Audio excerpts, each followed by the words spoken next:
Welcome to my 233rd video on my work with OO gauge. The subject of this video will be two LMS coaches that I bought on eBay. They were sold as Exley coaches, but I'm not really sure as to their origins. They came with Hornby Dublo bogies fitted, but in need of a bit of work in various respects. A little while ago at the Father's Day Ancaster train show, I picked up this Exley LMS restaurant car. As you can see here, this was quite a detailed model with some interior fittings, for example. This model was also identified on the bottom as Exley. It came fitted with EM gauge bogies, which I ended up replacing with Dublo bogies to allow me to run the coach on my Dublo 3-rail railway. This model had a full floor to the coach, and on closer examination the floor of that coach appeared to be made of wood. I have no way of knowing whether that is typical of Exley coaches. Once I'd fitted it with Dublo bogies, I was able to run that coach on my 3-rail tabletop, and I was quite pleased with its appearance. The two new coaches seemed to be much less detailed than that Exley restaurant car. The roofs were very plain, and there was no interior detail at all. The sides of the coaches were quite nice, and were apparently made of brass. The lining and decalling wasn't bad, but not as good as the Exley restaurant car. These coaches were quite strange on the bottom, with thin metal floor pieces and large gaps remaining in the middle. White metal pieces were fitted to the ends of the coaches, but they weren't painted at all. All in all, it seemed to me that these were kit-built coaches that hadn't been entirely completed. The coaches had original Hornby Dublo bogies fitted to them. These were held on by nuts and bolts, and glue had been put onto the nuts, presumably to stop them coming undone. The bogies had plastic wheels, so there would be later Dublo production. The couplings were usable, but the uncoupling bars were broken from some and badly bent on others. First, I wanted to close the gaps in the floor of the coaches. I wasn't going to try to fit any internal detail, but I didn't want to be able to see through the windows right out of the bottom. I first thought that I might use card or sheet metal or even styrene sheet, all of which might have been made to work. But since I was really just trying to avoid seeing through the floors, I went with just using some black Gorilla Tape. I cut suitably sized pieces of the Gorilla Tape and stuck the pieces onto the floors of the coaches. Not exactly a great repair, but it will prevent direct see-through.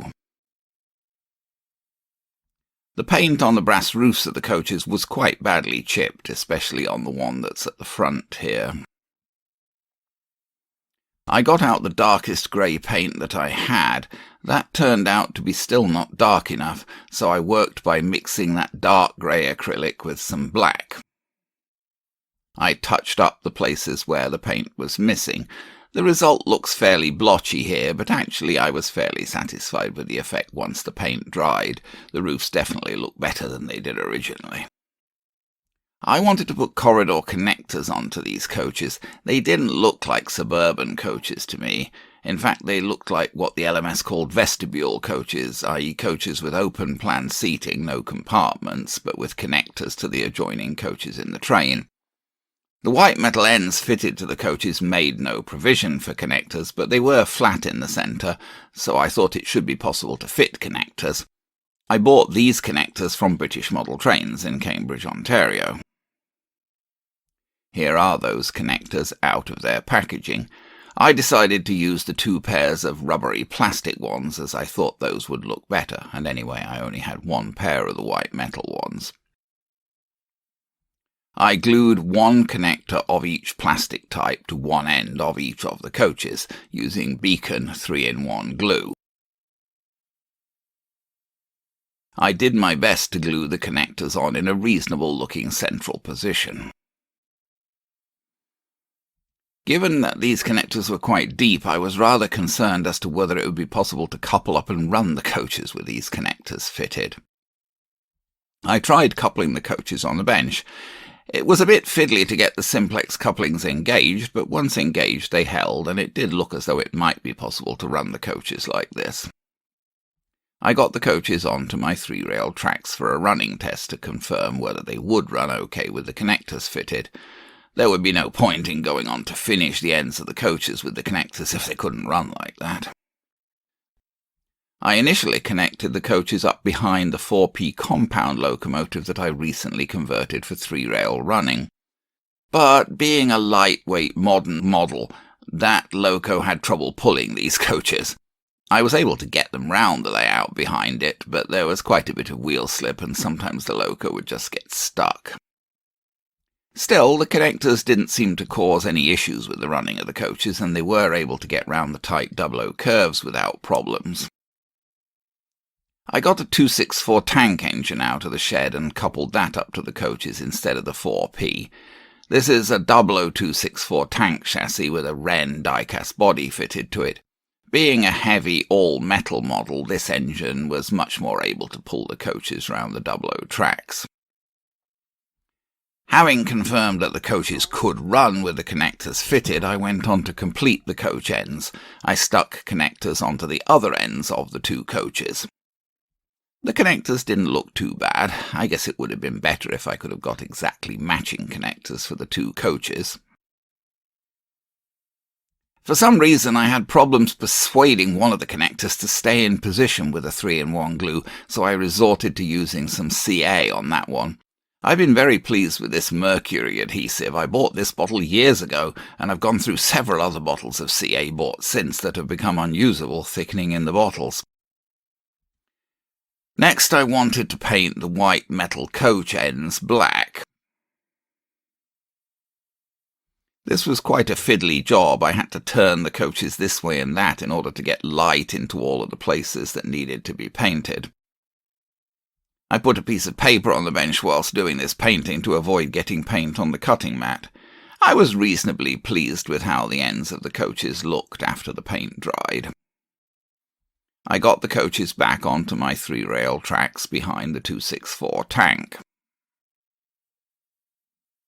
They're not the greatest of models, but they're an interesting alternative to Hornby's own Dublo LMS coaches, as in the Duchess of Atholl train set. So now I'll finish with a little running video of this train. Okay, so now I've got these 2, such as they are, these 2 Exley coaches, with their sort of redone roofs and redone ends and corridor joiners, coupled up with the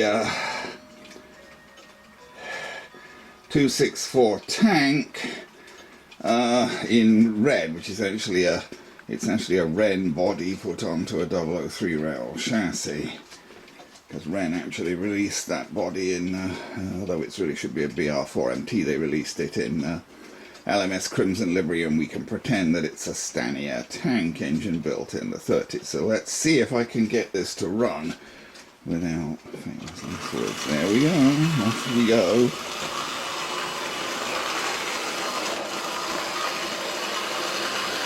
I was kind of nervous about whether these were going to run. I did try, hesitating over the point there, I did try them first with the 4P that I converted from 2-rail, but he couldn't manage to pull them, he just didn't have the weight. So I went to this guy because, you know, he's, albeit he's got a Wren body, the Wren's body is still cast, you know. He's got a cast Dublo body on, he's considerably heavier, so he's a good deal better at gripping the Dublo track than the 4P is. I think they look quite nice, honestly, in all fairness. Reasonably pleased with how the retouching of the roofs turned out. If you look closely, you can still see every place I retouched them. I mean, not really from a distance like this on the land. Let me go in a bit closer there, but, you know, whatever. So anyway, for what it's worth, there we are. Famous. Let's just pull them past the end of the signal there. So, I'm reasonably pleased with how they've turned out, and I'm glad that they will actually run. I wasn't sure whether they'd even run round with those corridor connectors on, but they do.